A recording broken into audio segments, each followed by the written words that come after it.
बिस्मिल्लाहिर्रहमानिर्रहीम। एक ऐसा मरीज़ मेरे पास लाया गया जिसको इस्तिस्का और कुलिया की शिकायत थी, यानी उसके गुर्दे में पानी था। हाइड्रोनेफ्रोसिस की कैफियत जो है बिगड़ कर मामला बिगड़ा हुआ था। मरीज़ काफ़ी परेशान था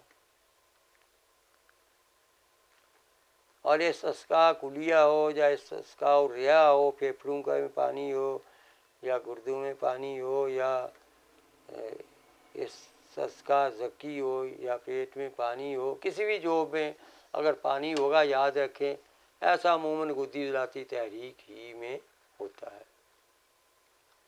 लेकिन फिर भी मुआलज के लिए ज़रूरी है कि वो नब्ज़ के और कुरूरा के ज़रिए तशख़ीस जो है करने के बाद इलाज शुरू करे। कोई मुआलज अपने मरीज़ की तशख़ीस किए बगैर उसका इलाज नहीं करता और ना करना ही चाहिए। बहुत से लोग जो हैं टेलीफोन पर कहते हैं जी मुझे फ़लाँ तकलीफ़ उसका इलाज बता दें और फ़लाँ तकलीफ़ है वो उसका इलाज बता दें। मैं कहता हूँ यही, ना ही किसी को बग़ैर तशख़ीस के आपका इलाज करना चाहिए। अगर कोई करना भी चाहिए ना ही आपको करवाना चाहिए। तो तशख़ीस के बगैर इलाज तो है, उसका साइड इफ़ेक्ट भी हो सकता है। सेहत की बजाय उल्टा दीगर अमराज भी उससे आ सकती हैं। इसके लिए ये फ़ोन पे किसी की लामत सुनकर उसका इलाज बता देना या उसको दवाई भेज देना मेरे नज़दीक ये दुरुस्त नहीं है। ये जो है अतायत ही मैं इसे कहूँगा। कारोबारी लोग जो हैं ऐसा करते हैं और जो लोग जो हैं वो घर बैठे बिठाए इलाज कराना चाहते हैं वो अपने ऊपर ये जुल्म करवाते हैं और ये जुल्म होता है। हाँ जी, ये लैपटॉप नहीं बांटा जा रहा कि हर कोई ले जाए, ना ही आटे के गट्टू बांधे जा रहे हैं कि हर एक आटे के गट्टू लेकर चला जाए। ये सेहत का मामला है, ये इलाज का मामला है और इलाज का ताल्लुक ही तशख़ीस से है। तबीब आज़िक वो है जब तक तशख़ीस ना कर ले इलाज ना करे, तजवीज़ ना करे। इसलिए भाई ज़रूरी है अगर तो ये इस्तिस्का ज़की हो, रिया हो, गुर्दे का हो, इसमें गुद्दी ज़ाती तहरीकी होती है, लेकिन कन्फर्म कर लेना इंतहाई ज़रूरी है। इसलिए गुद्दी ज़लाती नब्ज़ का बंदा ने बार बार बता दिया तशख़ीस के लिए।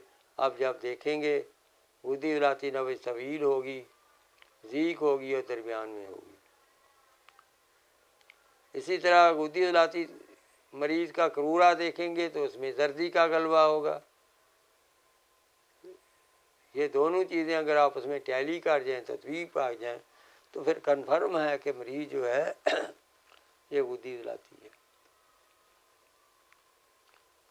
तो फिर मेरे पास जो ये मरीज़ आया इस्तिस्का उल कुलिया का, गुर्दों में पानी की जो है मर्ज़ का, अलामत का, तो मैंने उसकी नब्ज़ देखी, वाकई गुद्दी ज़लाती थी। तो उसके इलाज जो मैं किया वो मैं अर्ज़ करता हूँ। गुद्दी साबी मलयन एक गोली सुबह दोपहर शाम।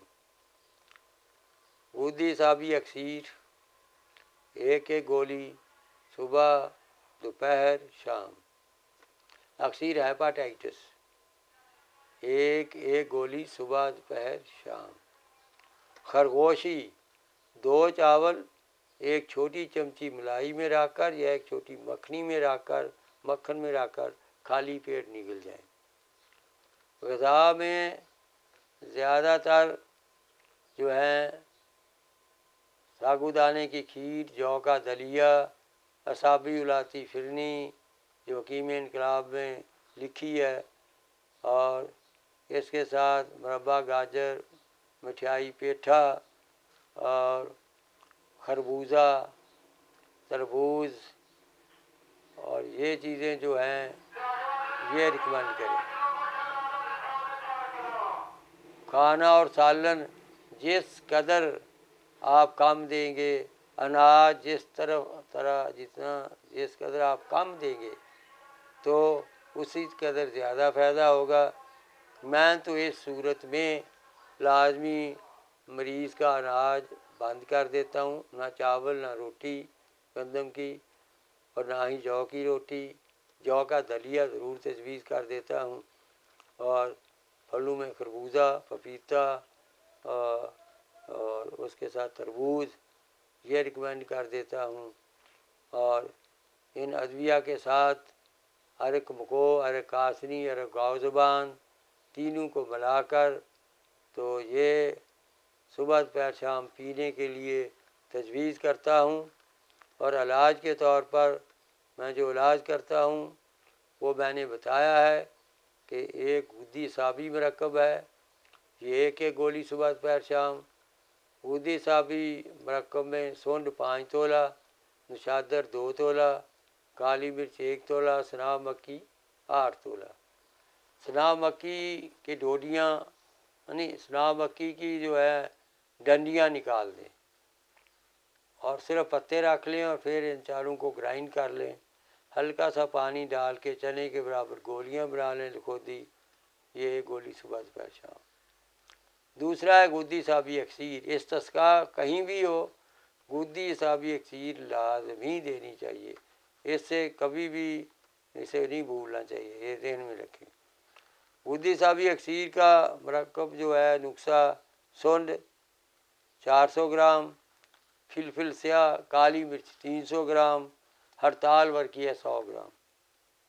पहले हड़ताल वर्किया को खरल करें, 4 घंटे तक मतवातर खरल करते रहें। जब ये खूब खरल हो जाए तो फिर ये दोनों अद्विया सुंड और फिलफिल स्याह काली मिर्च ग्राइंड कर लें, थोड़ी थोड़ी डाल के खरल करते जाएं, इसी तरह थोड़ी थोड़ी डाल के खरल करते जाएं और इस तरह ये सारी अद्विया भी जो है हड़ताल वर्किया में खरल की हुई में मिला लें और फिर इसमें थोड़ी सी गूंद डालकर जो है वो गोलियां बना लें काली मिर्च के बराबर, एक गोली सुबह दोपहर शाम। अक्सीर हेपाटाइटिस बर्ग मदार लें ताज़ा, आके ताज़ा पत्ते जर्द मिल जाए तो ज़्यादा बेहतर है। तो हल्दी लें, दोनों हम वज़न, हल्दी को ग्राइंड कर लें, फिर उसमें वो पत्ते डालकर कूटते जाएं चट्टू बट्टे में, इतना कूटें कि गोलियां बनने के काबिल हो जाए। हाँ, अगर उसमें नमी हो तो उसमें थोड़ा सा धूप लगा लें एक दिन, फिर उसे ग्राइंडर में अच्छी तरह ग्राइंड कर लें ताकि कोई उसमें कमी रह गई हो तो वो पिस जाएगा। फिर उसमें गूंद कीकर से उसकी गोलियां बना लें लिखोदी, एक गोली सुबह दोपहर शाम। इसी तरह खरगोशी का नुस्खा जो है उसमें नशादर 200 ग्राम, फटकड़ी 200 ग्राम और कलमी शोरा 200 ग्राम, तीनों को अच्छी तरह ग्राइंड कर लें। फुल साइज का खरगोश ले लें, खरगोश को ज़ीबा कर लें, उसका पेट चाक करके आंता पेटा निकाल दें, बाकी कोई चीज़ नहीं निकालनी, ना दिल ना गुर्दे ना कोई जिल्द उतारनी है, खाल कोई नहीं उतारनी, उसी तरह रहने देना है। आंटा पेटा सिर्फ निकालना है। पिसी हुई दवाइयाँ तीनों उसके पेट में भर के पेट को अच्छी तरह सी दें, फिर हंडिया में डालकर गिल हिकमत करें। गिल हिकमत करने के बाद 100 उपलों की आग दें। जब वो ठंडा हो जाए, 1 दिन 2 दिन 3 दिन खुआ लग जाए, जब वो राख जो है सड़कर सारे ओपले जो है राख बन जाए और हंडिया को हाथ दिखाएं तो ज़्यादा गर्म ना हो, आसानी से उठाई जा सके, तो फिर उसे निकाल लें और उसे एहतियात के साथ गिल हिकमत वाली मिट्टी उससे उतार दें और अंदर में हर शय जो है जलकर जो है वो राख की तरह हो गई होगी, वो सब मवाद को अच्छी तरह पीस लें तो ये खरगोशी बन जाती है। अच्छी तरह खरल कर लें।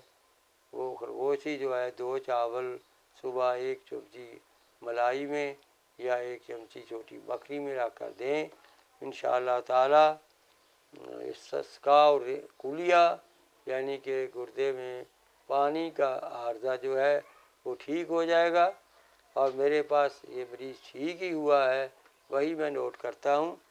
जो इलाज मुआवजा मैं करता हूँ, अगर मरीज़ ठीक हो जाता है तो मैं उसे नोट कर लेता हूँ और फिर मामूल मताब के नाम से उसे लेकर नाज़रीन आपकी खिदमत में पेश कर दिया जाता है।